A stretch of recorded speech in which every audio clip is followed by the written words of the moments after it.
Okay, the title of my talk is It's a Thing.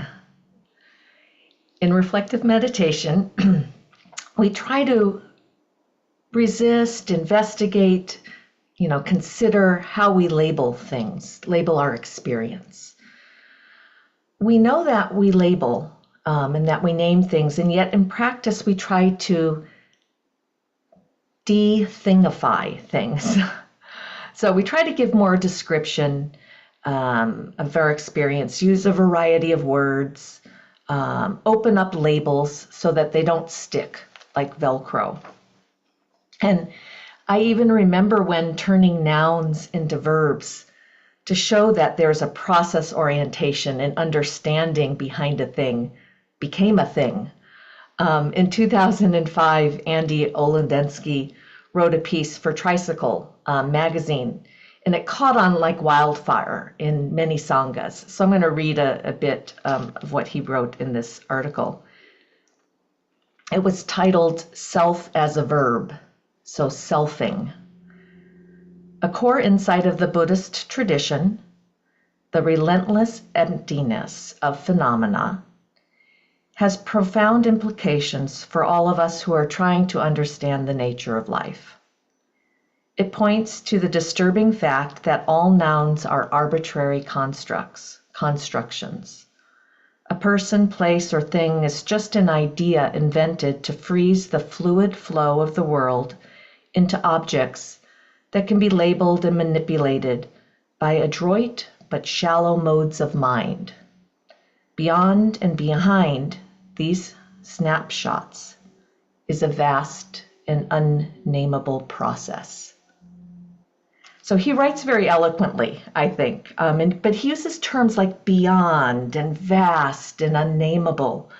And yet after we practice, after we meditate, we try to recall and remember some of the processes and conditions that make up our experience, and we try to put them in words so that we can get a little bit closer to this vast, unnameable processes that are in our experience, and it brings it more directly, our experience more directly into our awareness, that we can name it and articulate it.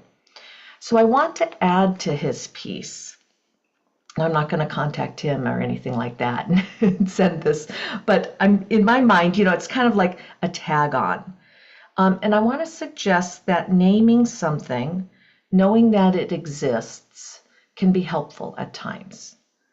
And in the teaching of dependent arising, which is another name for conditionality, but a little bit of a different version of it, there is a link in that process called nama rupa. And nama rupa is translated often as mind body, but it's also translated as name and form. And it points to the naming of things, naming forms, invisible forms, more visible forms, but giving things names. We all have names. I see them right here on the Zoom call. You've put them up for us. And we really do name most of the things we come in contact with.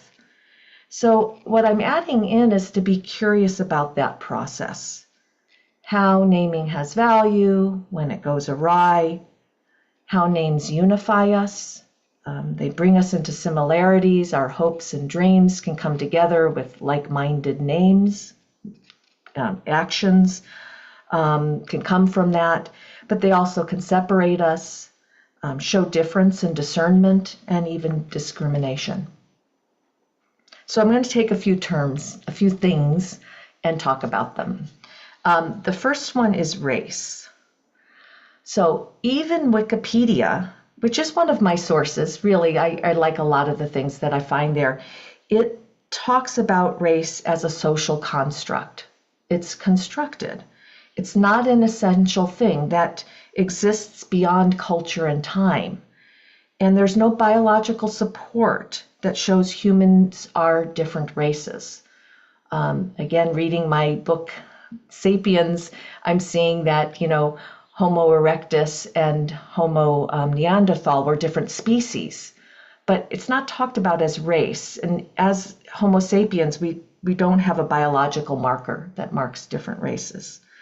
But the concept of race has been thriving for a long time. This thing has become systemic and historical. And while we may not subscribe to it or believe in it or, look at it that way ourselves, we can't shake it off because of the culture we live in, because of the world we live in.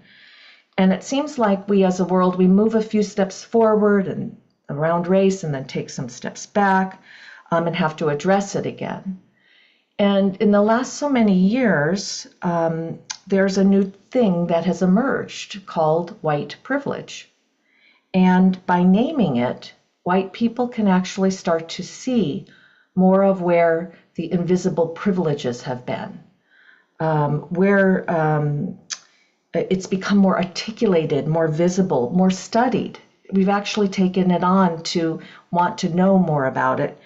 Though I have to say it's still, my awareness of it has changed tremendously from studying it and looking at it, but I still feel the name of it prickles me. By that name, I still feel like I want to fend it off. And truthfully, I have the privilege to do so. But Susie, Bill, and I are talking about this in our Dharma talks this week. So nod to you both. Here's my attempt at bringing it in and weaving the Dharma as I understand it into that thing. Another thing, the term survivor. So in the New York Times, I read an article about the survivors of the atomic bomb, and they have a name, Hibakusha. And I want to read a quote from one of the survivors. For the first time at 21, I was officially recognized as an atomic bomb survivor. But I hated that. Why should I be labeled a survivor when I was born the year after the bomb, 20 kilometers away from the epicenter? I hated even looking at the atomic bomb survivor's health handbook, and I quickly put it in my desk drawer, away. I didn't want the discrimination and I didn't want the pity. Until I was in my 50s, I didn't tell anyone that I was a survivor. So we resist labels because they come with a whole bunch of things. And especially when it doesn't apply to the complexity of who we are.